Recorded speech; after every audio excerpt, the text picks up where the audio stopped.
So now, without further ado, tonight I'm excited to welcome Karla Cornejo Villavicencio, celebrating the release of her new book, Catalina.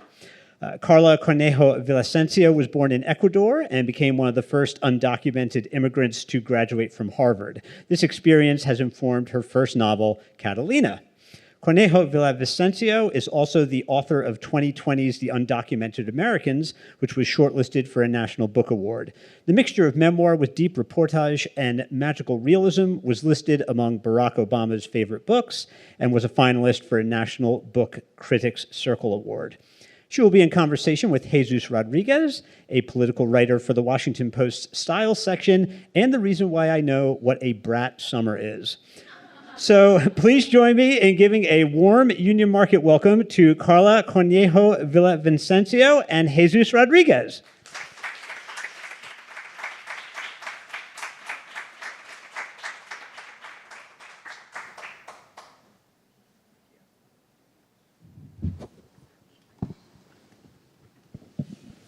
Hi, everyone. Thank you for coming. Thank you for being here. I'm so lucky and so excited to be here talking with Karla about her new novel, which is a brilliant novel, Catalina. Just came out on Tuesday. If you haven't gotten a copy, what are you doing? You should all have copies, but if not, you can get them at the end. I feel really lucky to be writing and thinking at the same time as you. And yeah, let's dive in. To start, do you want to read a couple pages, maybe? Yeah, give a little taste. Sure. Okay. Thank you for everyone for coming, and thank you, Jesús, for doing this event with me. All right. In the summer of 2010, the year Instagram launched, there was a cricket invasion in Queens. Something to do with global warming, and if you believed my grandfather, yet another sign that America was lagging behind Cuba in scientific advances. He was not a communist. He just had a bit of a thing for Fidel. Dozens of crickets were under the floors and in the walls of our apartment. The landlord sent an exterminator, but it had little effect on their fornication. The sound was intolerably loud. My grandfather said that back in Ecuador, summer nights in Esmeraldas were so loud it sounded like, well, what it was, a beach and a jungle. I had not been to Esmeraldas, where he spent every summer as a child. Like him, I was undocumented, so I could not go to Esmeraldas, probably ever. I would probably never see the Amazon, and thus I would never really know a summer night. He would always have that over me. He knew in his flesh what I could only read about, and I read a lot. As a kid, I read for escape, and nothing could be further from watching a cockroach lay dozens of tiny eggs on the kitchen sink than Jay Gatsby and his amorous preoccupations. I could relate to some of it, his immigrant hunger and interminable longing. I'd been to Long Island, but the lives of Nick and Daisy and Jordan were incomprehensible to me. I didn't understand what they wanted or why they wanted what they wanted. Their main problem seemed to be boredom. The canon was white noise, and it was perfect. I spent that summer, which was a summer before my senior year at Harvard, interning at America's third most prestigious literary magazine. Does that sound like a setup for a romantic comedy? I thought so too. My expectations were high. During my commute every single morning on the L train between Bushwick and Manhattan, I just had a feeling Woody Allen was going to discover me. Rosario Dawson had been discovered on her stoop on the Lower East Side as a teenager. Charlize Theron was discovered at a bank. Toni Braxton was discovered at a gas station. I needed to be discovered because I wanted to get out of where I was. And according to Jay Gatsby and Joseph Kennedy Sr. and Theodore Dreiser and Jay-Z, I could do it by becoming a star. It was a long shot, but so was everything. If I didn't commit to Catalina, Catalina, Catalina, I would die of tuberculosis 2 decades ago, another uninsured girl at Bellevue, known only by her wristband. If at any point I stopped believing, the spell would break. To be clear, it was Woody Allen who would discover me because he was a local. Almodóvar lives in Spain, and Sofia Coppola might find me too busty. Plus, if there was someone looking for muses on the train, and if that muse was going to be a very young girl, for the verisimilitude of the thought exercise, it had to be Woody Allen. Thank you for that.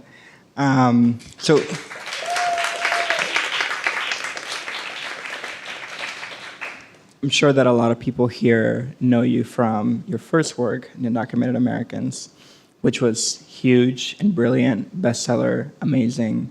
And you decided to write that book right after the 2016 election. And at the time you were on DACA, you had this sort of freedom to write with your name attached to the work that you were writing. And I'm wondering if you can talk a little bit about transitioning to this genre now and whether you feel like writing fiction has given you certain creative freedoms that you maybe didn't have with nonfiction.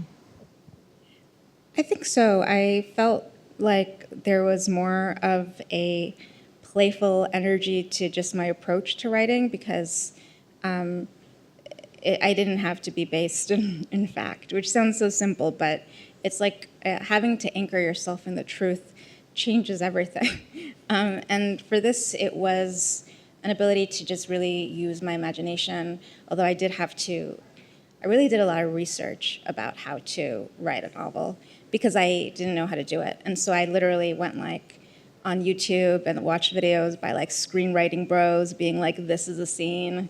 And I like watched them over and over and like, I still couldn't really tell you what a scene is. But like I read like the Stephen King book on writing, or I started it. And there were like these many attempts, Edith Wharton's weird book about writing fiction. I wanted to know what people said. And then I have like this really kind of short-term memory problem where like I read a lot and I like, whatever, but I can't retain information. So like I just forget everything. It's like a 51st date situation. And so when I set out to write it, I had all of this knowledge, but I had also kind of forgotten. But I had this like bodily memory of what I'd learned about like writing dialogue, which I tried to study from the corrections because I was like, this is how it's traditionally done, and I want to know, I want to know what the norm is, so I know what I want to do with it. I tend to have the same problem, and it's weird to describe because you know the things, and then you're like, okay, what do I do now? But let's talk a little bit about Catalina. She's perfect. She's charming. She's also flawed, and she has this internal dialogue that's like really wry and rollicking, just great. And she reflects also some of your own experiences. Can you talk to me about how she was born? Like, how did she come to you? How did you think about her personality?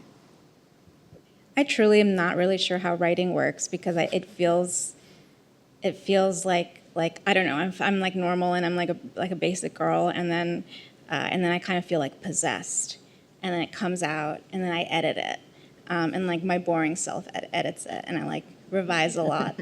But so I'm not sure how it happened. Like, how does it happen? I don't know. If I knew, I would do more of it. I would write many more of them. But I try every day. I like sit down to write. I'm like always taking notes on my, I do all of that, but that's not how it happens. I don't know. God, maybe. But, sort of, it did take me like hours a night to get into the headspace of Catalina.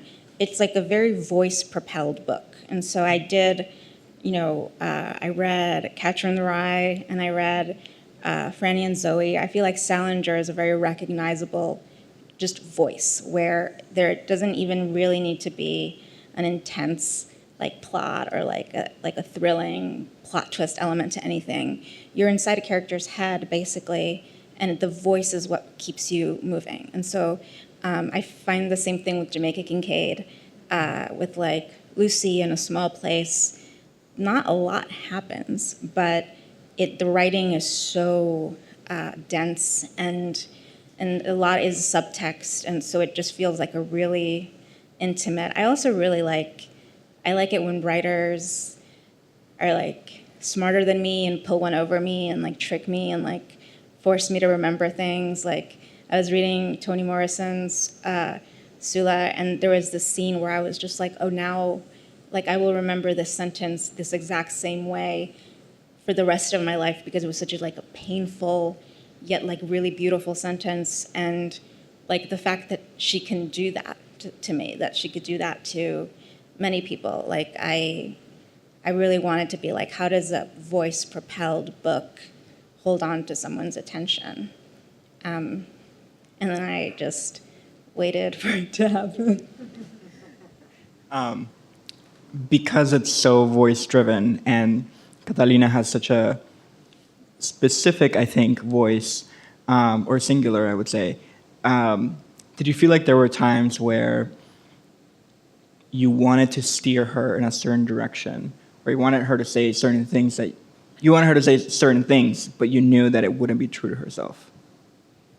Oh, for sure. I mean, I'm 35 and Catalina's 20, and I was insufferable when I was 20, and I wanted her to feel real and also developmentally appropriate. So, you know, there were certain things she said where I was just like, you know, but again, I feel kind of like an older sister or like a guardian who, you know, Catalina just fell into my, you know, into the like I'm fostering her, and then I have to go to like a PTA, like a parent-teacher conference. Like Catalina just feels so distinctly indifferent from me. I also really wanted to play with what I assumed was going to happen, which was already, you know, as it is, I write in the first person, you know, mostly, and even with the nonfiction, there was just always this emotional proximity that it seemed like a lot of readers felt with me, this parasocial delusion. And I wanted to lean into that and say, you know, a classic first novel, like sort of autobiographical, coming of age. And I wanted to lean into kind of the autofiction aspect of it, and where the lines between the character and the author, they're gonna blur anyway. The reviewers are going to blur it. Like, people were so obsessed with the fact that I went to Harvard when I was promoting the last book. And I was like, I was 17 and I took the SATs. This is so embarrassing. But so I decided to, you know, do what they wanted me to do, but just like, you know, put my finger on the bruise and then push. How did you come up with the name? Catalina Iturralde is a very specific name. The last name just came to me. And Catalina, I really don't know. Catalina is named after a song, a Spanish song called La Catalina, which is by Manuel Vallejo. And there's a cover of it that Rosalía did a couple of albums ago. And I liked the song. It's a really dark song. It's about like your girl leaves and you're depressed, but it's just the most melodramatic, intense song. And so I named the character after her because I thought, you know, what happens to this child whose parents name her after this really melancholic song?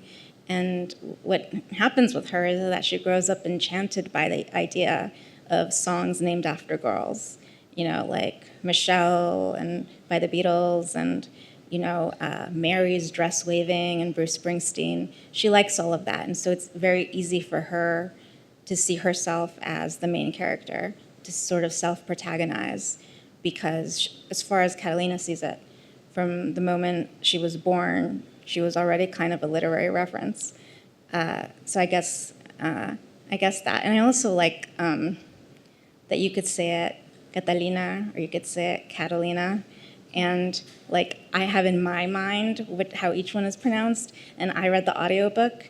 So like, I feel like even in how I pronounce the words, there's a story. I mean, you will have to spend more money. But, but yeah, I was like, Catalina, Catalina, because people do that with my name. I mean, I'm sure with your name. You know, it's like I'm Karla, and then sometimes I'm Karla. And it means usually more to the person doing the pronunciation than it does to me. I'm like, just point at me and I'm fine. I want to see if we can give people more of a taste of how Catalina moves through the world.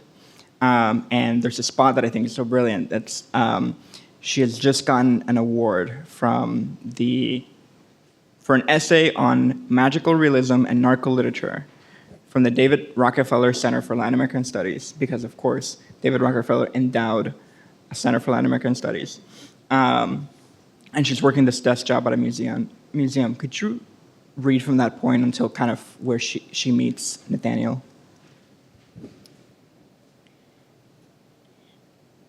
I smiled. I liked prize money almost as much as I liked standardized tests, which was a lot. I looked up William Yandell Elliott to see just how prestigious the award was, and learned he was a mentor to Henry Kissinger, my favorite Harvard alum. Even better. Thanks to my grandfather, I can't remember a time when I didn't know about Henry Kissinger, like how I can't place when I first heard James Earl Jones's voice as Darth Vader. I knew he was responsible for the illegal bombing of Cambodia during the Vietnam War. I knew he had some sort of deal with the military dictatorships of Argentina and Chile. What was he doing these days? Consulting, probably. Mr. Kissinger deserved to be punished, don't you think? Sometimes I imagined him in a storage container by the highway inside my brain. He'd get a latrine, a really high-tech latrine that empties itself and that I do not have to set up or fiddle with. Dr. Kissinger would obviously get a comfortable bed. I am not here to torture. I am not here to inflict pain. His meals will be provided for in the form of a pill. We want him to stay alive because he is here to generate power. There is no way for him to escape me. He just has to be a good boy and do his job. Actually, this container contains many little Henry Kissingers. One is not enough. I have condemned them all to running on a treadmill to generate power for my little body, and we use that power for things like flirting, which men and women from around the globe have delighted in for years, and other things that I dutifully perform, like my grit, resilience, and Protestant work ethic. The Henry Kissingers power my body. They are very good at running on treadmills and getting me to parties. My grandmother loved it when I went to parties. She didn't like my drinking. She wasn't dumb, and she worked hard to wash the wine-stained interior of my green Nalgene bottle whenever I was home on break. But she liked when I went to parties because she could help me plan what to wear. After reading the invitation from Dr. Class, I abandoned the desk and ran across the narrow street to call her, nearly knocking over a boy smoking a cigarette on the museum's front steps. I crouched behind a bus stop alcove. Should I stop here? Should I read? Do you want me to read her meeting the boy? All right. I abandoned the desk and ran across the street to call her, nearly knocking over a boy smoking a cigarette on the museum's front steps. I crouched behind a bus stop alcove to avoid being spotted by anyone who might have had opinions about my whereabouts. I glanced back as the phone rang. Abuela, guess what? No, really, guess what? What? Oh, there is a cute boy across the street. What does he look like? He has curly dark hair like the guy from RBD. Which one? The cute one with curly black hair. Que nice, guapo. My grandmother never told me to marry a white person to better our race. I've heard it said before by other grandmothers, just not mine. Marriage was never in her plans for me. Neither were children. She never had a hurt, perverse fantasy about the racial mixture of my children because I was not going to have children. Good.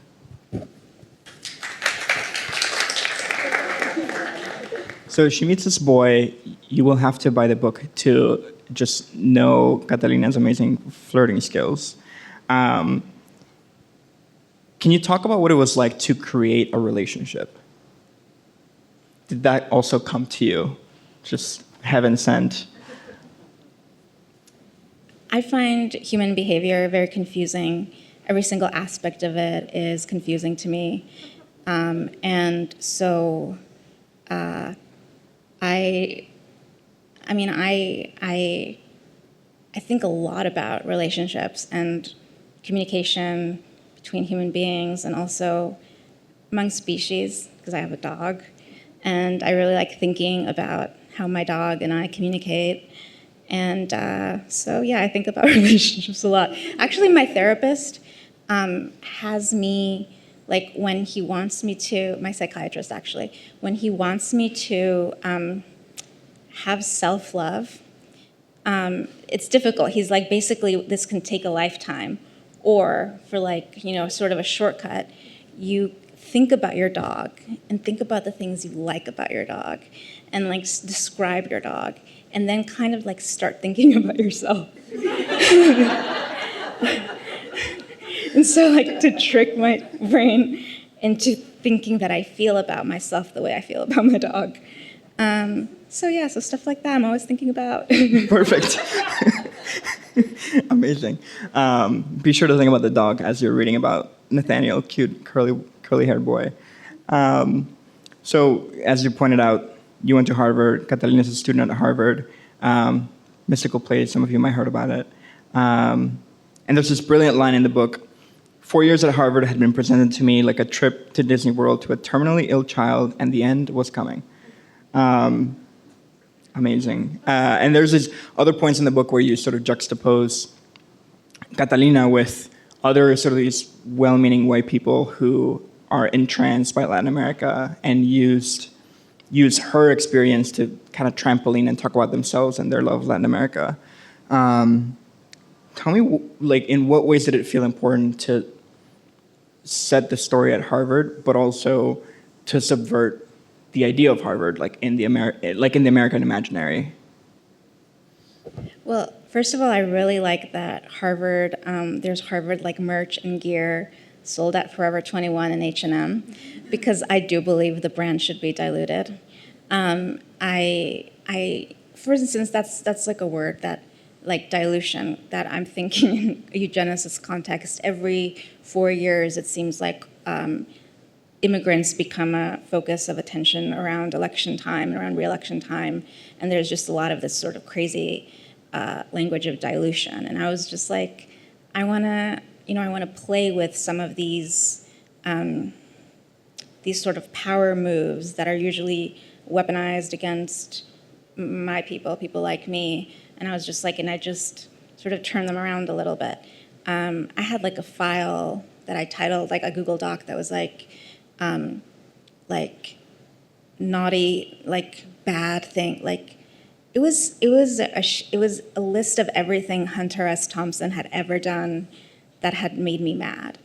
And like, it was just, I read his writing on Latin America, his reporting on Latin America, and it was just so condescending and patronizing and awful and just embarrassing, like so cringy. And so like I gathered all of that in me and in my Google Doc. And then I did one on Henry Kissinger, and then I read A Movable Feast. I didn't even have to do that. Hemingway dragged himself, and he dragged everyone else. It did feel like I had, I'm really motivated by the idea of social mischief, and I thought it would be fun to use these spaces that have sort of been historically really consecrated and approaching them with a little bit more lightheartedness, like with an edge. But I wanted to take some of the mystique away. And you're talking, you mentioned Catalina's undocumented. The book centers around her, and it's a part of her identity, but with this specific kind of identity or status, it tends to really order our lives and kind of regiment them in some ways. So it's hard they have kind of like outsized influence over us. And around the time that the book is set, the Dream Act is in the news. The term dreamer is in vogue. I wonder, I never noticed her call herself a dreamer. And I wonder if that's intentional. Would she call herself that? I'm sure she'd have all sorts of things to say about whether or not she calls herself a dreamer. I think that, I don't think she uses it, but I don't think she'd have a problem using it. I never had a problem using the word dreamer. Again, like, I tend to just let people sort of work out their own issues without involving myself. So, like if it means something to someone, then it's like they can call me what they want or they can call themselves what they want. I never liked the word dreamer because it was corny. And that was my only real issue with it. Like, I understood that it derived from the acronym. But, I was like, I'm from New York and I listen to Nirvana. I was not going to call myself a dreamer. I don't think Catalina would have either. But when she was around the other dreamers, there's a scene in the book where she's around the kids you think of when you think of dreamers, like activists, people who put themselves on the line, who did phone banking, who did sit-ins and all of that. And I think Catalina sees herself as someone who would benefit from the activism of the dreamers, but I think she's intimidated by them. I think that there's a vulnerability that they have already experienced and shown to the world, and I think Catalina really kind of guards herself behind, little quips and banter and whatever, just turning everything into a joke because a moment of vulnerability would, I think, feel like world destroying. But the dreamers have that bravery, and I think she admires them. Thinking about just sort of dreams in general, I mean, that's a motif that reappears throughout the book, not just the Dream Act and the American dream and dreams as a metaphor, but also literal dreams and fantasies and nightmare scenarios, etc. And Catalina has a really special relationship with her grandparents. Her parents have died. It's not spoiling anything. And she doesn't quite understand at first why they sent for her in Ecuador and like what were their dreams for her. Can you talk a little bit about what you think her grandparents' dreams are, like what their individual dreams are, what each of them kind of wants, not just for her, but being in America? I don't know that. I think that I think I know, I have a sense, and then I do a lot of hinting around it in the book. The grandmother wanted to work her whole life. She really wanted to have a job. She really wanted to do a sort of traditional commute with the pumps in the purse and like coffee in a thermos. She really had that fantasy, and she doesn't live that fantasy. And Catalina sees it in her eyes.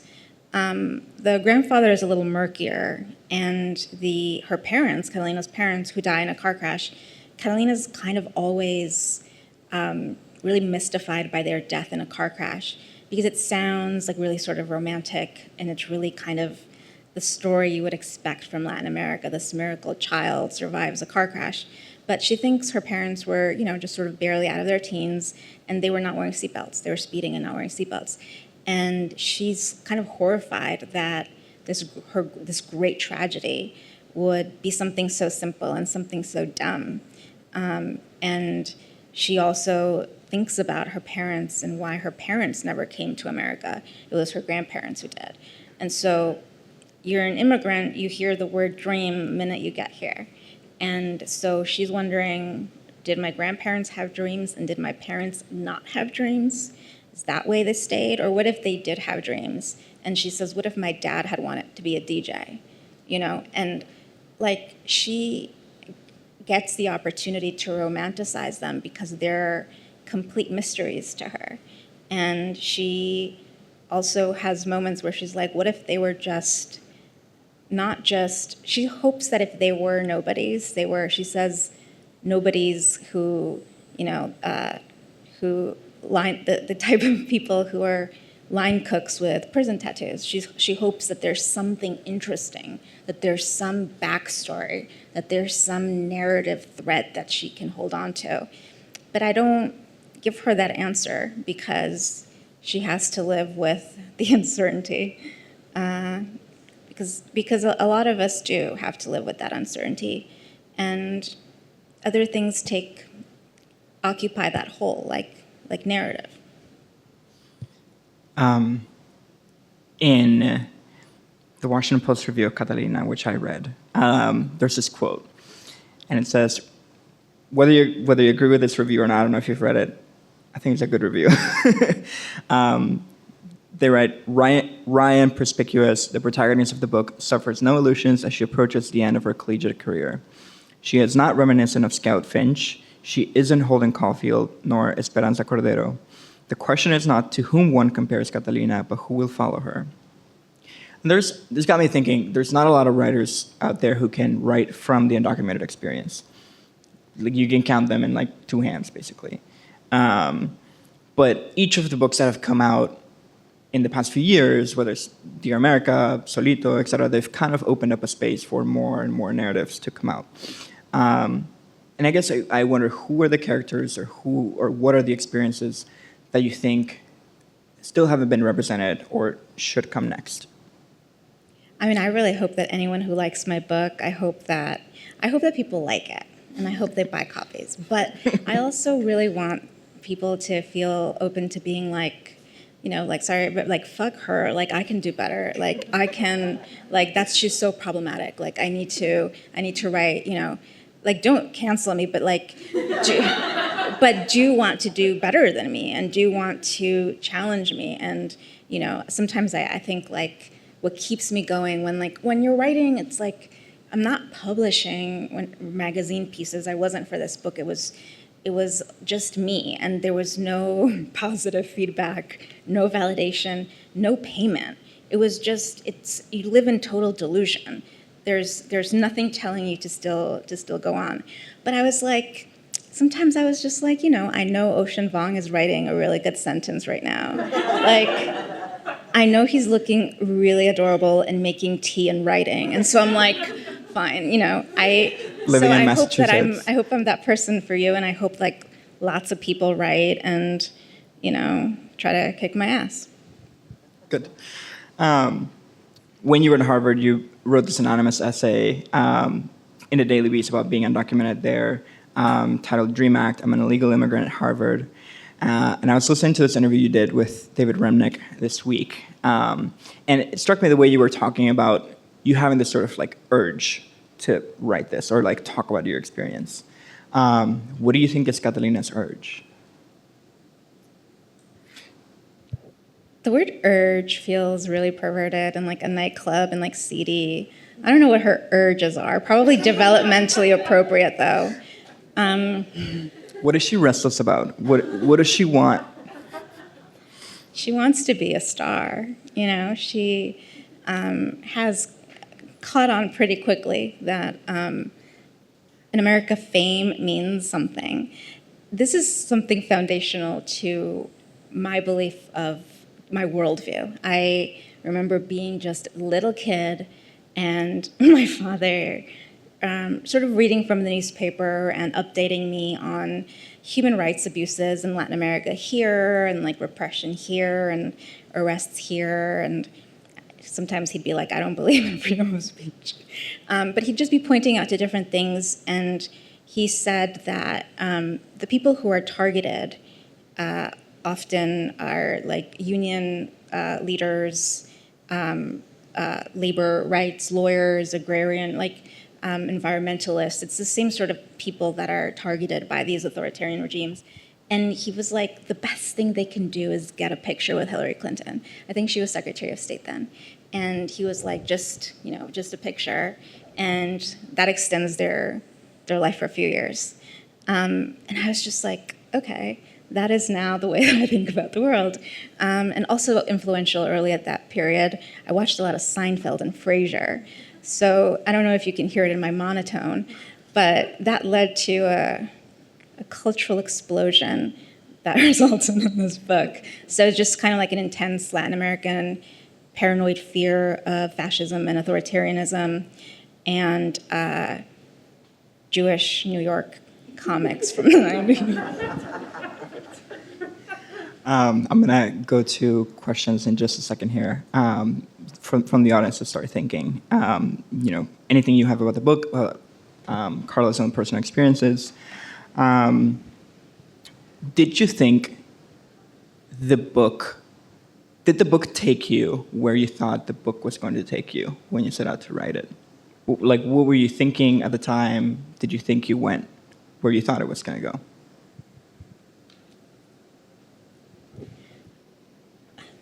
The truth is no. Every page was a surprise to me, as I've mentioned before. The book was written in a state of dissociation, and I'm promoting it in a state of dissociation.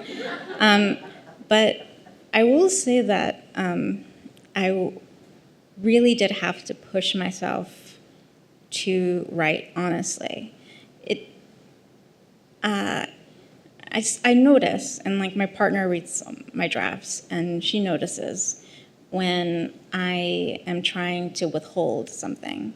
And the novel is a lot about withholding. It's about if you're an object, if you're always been seen as an object, how can you sort of maintain a sense of agency or dignity? And Catalina kind of thinks that withholding the information or the details that she knows are going to make people really happy about her story. Like the donors at Harvard or the alumni. There are certain details about her life that she knows would make them very happy, and so she doesn't tell them. But I couldn't do that. Like Catalina could do that, but I, as a writer, couldn't do that withholding and still do my job and telling like a truthful story. So truthful in the sense that like I'm not bullshitting you, and so that was hard. And so I surprised myself because I didn't want to do it, but I did it. Okay, should we go to audience questions?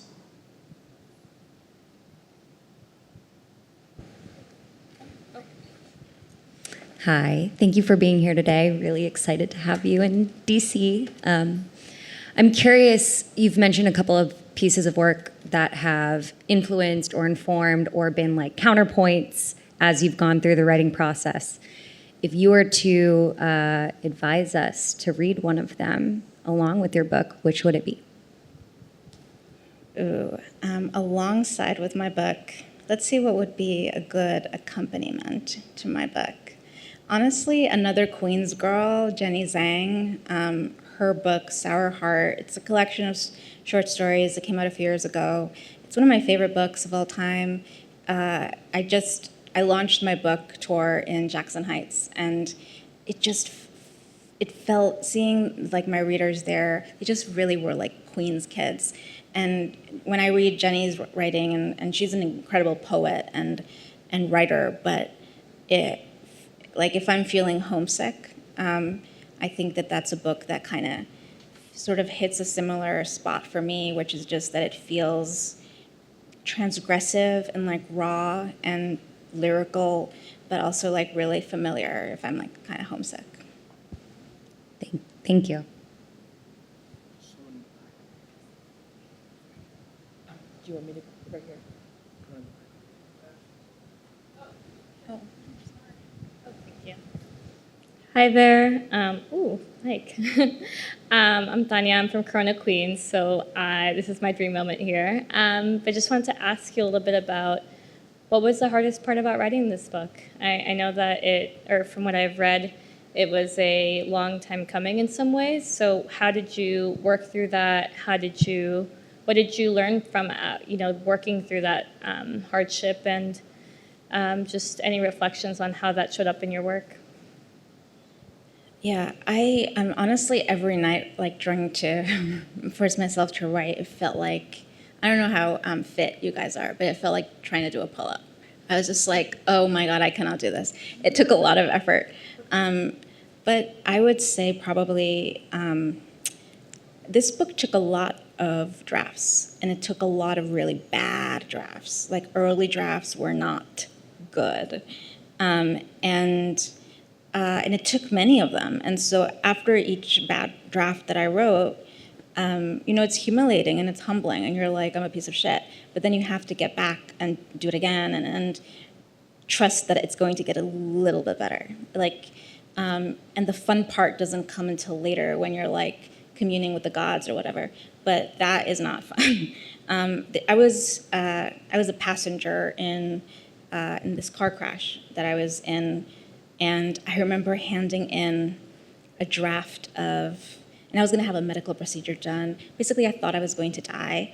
And like the first thing that I thought of, like after the car crash, and I was really concussed, was like, oh no, like I'm not going to get to write another draft. And the last draft that I handed in is going to be the draft that my editor reads. And I just really didn't want to die because I wanted to keep writing more drafts. So it was hard because it's bad for 99% of the time, and it like is good and fun the last 1%, and nothing really gets you through the 99% other than training yourself to do a pull-up, which I've never done. Couple. Thank you so much for doing this first. I love you and everything you've said today. Like, I'm so excited to read your book and especially to see Catalina's love interest and think of my dog. But I wanted to ask, I mean, it's no secret that the publishing industry is so white. And just how have you navigated that space when you're telling these kinds of stories? Well, I feel really fortunate. The imprint that publishes me and my publisher is a man named Christopher Jackson, and he publishes. He's a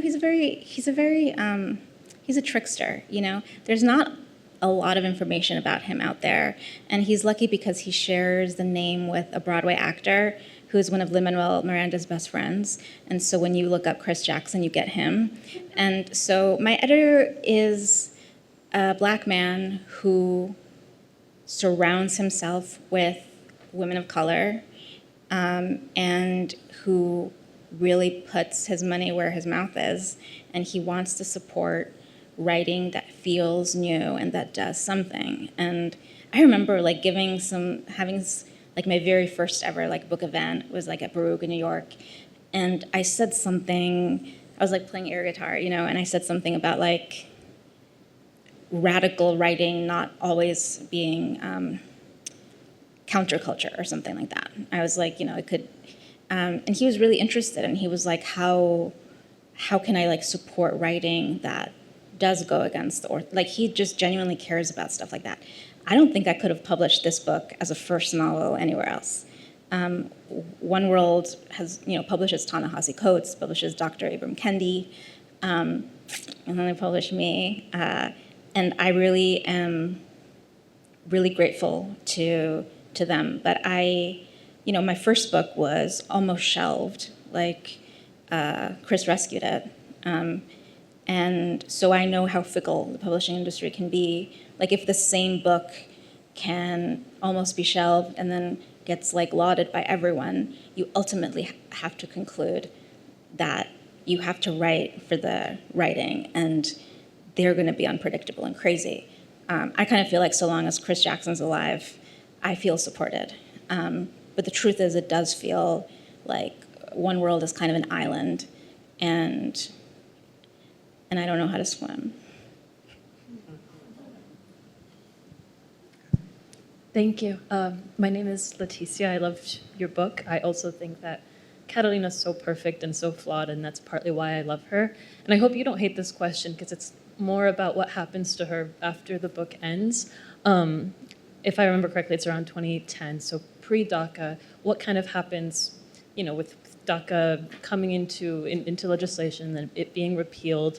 And I think this like political uncertainty is apparent throughout this book and throughout Catalina's experience. But what do you kind of envision her experience after graduating, living in New York, tutoring, writing? What does she do?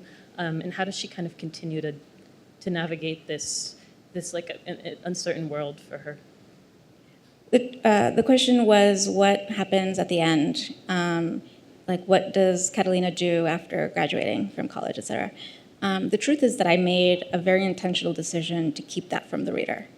I think that is something that the reader wants to know, and maybe not you, but like maybe feels entitled to know. I think in my experience of just my personal experience telling stories like this, I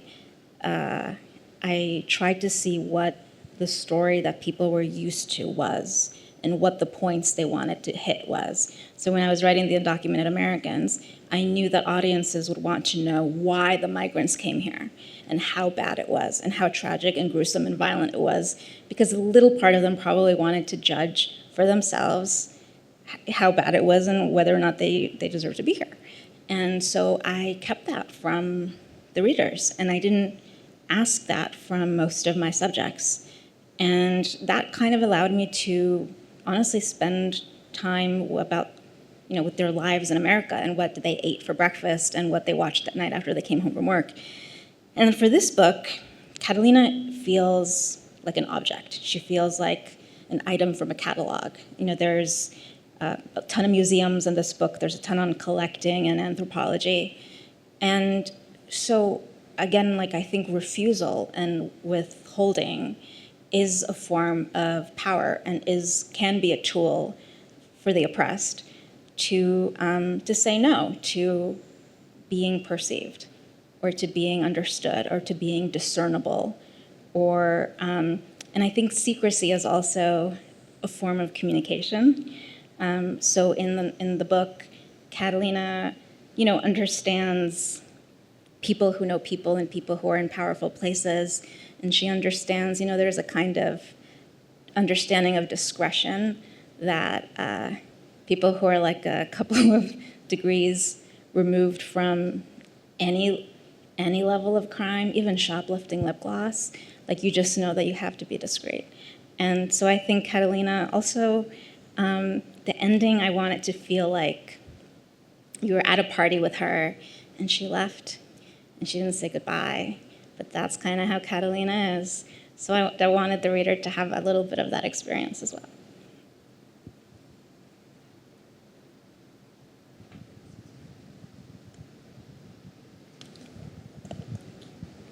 Hi, I'm about halfway through the book, and I think what really resonated with me about the character is how we get to know her through her relationships with other people. At the beginning, a lot of who Catalina is what her relationship is with her grandparents and with her aunt and uncle who raised her for a bit in Ecuador, and then her relationship with boys, men. And I found that to be really relatable, and I didn't know if it was because I'm a woman or because I'm also the daughter of immigrants who a big part of my life was being the interpreter for my parents. And I just wanted to hear a little bit about what dictated your choice to define her at the beginning in relationship to her closest people. Yeah, I think that, for instance, in my family, we don't really use each other's names. So my mom will call my brother your brother, and then it'd be like your mother, And so we are primarily relationships to each other is what I learned growing up, right? And even the name that my family calls me is Nena, just means baby girl. My family role is both an unwanted head of the family and also baby girl. And I think that was something that I wanted her to sort of be stuck in at the beginning. And then you start to see how she comes to an understanding of herself as a mosaic, right? Of all of her relationships, and all of them can be contradictory, and all of them can be their own thing. And I do find that growing up as a part of more than one culture, you feel like an outsider all the time, and you're so often forced to choose. And Catalina is someone who's mixed race, and her family is undocumented, and a lot of her friends are mixed race, and there's a sense of people don't know how to catalog me or how to classify me. But so she does seek solace in her relationships because it helps her identify herself. But I think, at the end of it, it's kind of like all of these books, The Great Gatsby, whatever, it's about these sort of lone cowboys. And Catalina's sort of similar in that vein, that at the end she knows that she's going to be okay because she has herself. Thank you. I think maybe one more or two more. Should I? Okay. Hi, it's so great to be meeting you. I'm also a Queens girl. So you mentioned earlier that Toni Morrison, there was a sentence that really called to you, and that you were hoping to evoke the same from the audience. I have my favorite line, but what is yours? From my book? From Catalina. Okay, I don't think this is the best line at all, but it's the line that I think about in the shower. It makes me laugh. Again, I'm really basic. It's Catalina is very depressive and she wants to die. She doesn't do anything about it, but she's always complaining to God. And so she's been telling God, like, God, please kill me or whatever. And then there's this line where she says, and then I woke up again. She calls God a son of a gun. She says something like that, son of a gun kept me alive. And that just reminded me of just like an older lady in like Boca Raton with like a Cosmo just being like, that son of a gun. Like, there's no reason for her to be speaking like that to herself. And I thought that was definitely a moment where I was like possessed. I wouldn't do that. I don't do that. But I like that. Wait, what is your favorite line? The thing about going to Harvard is encountering people who apply to Harvard. Because you don't have to be a megalomaniac necessarily, but it helps if you are.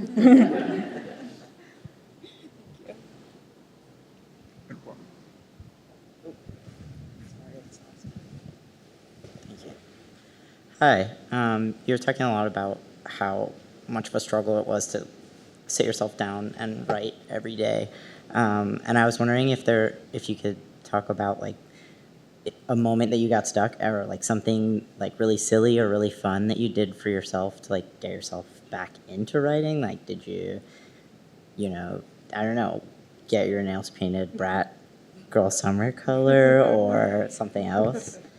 I'm so lucky Charlie XCX released Brat, because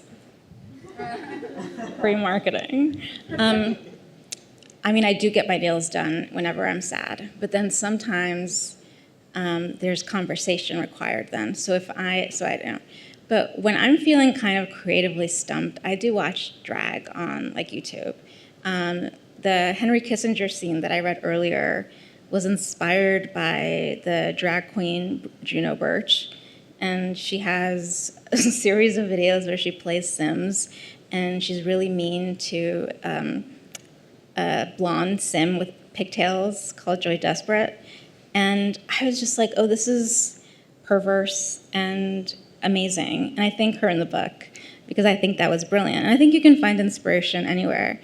I kind of like my friend and icon, the legend poet Eileen Miles, writes at Dairy Queen.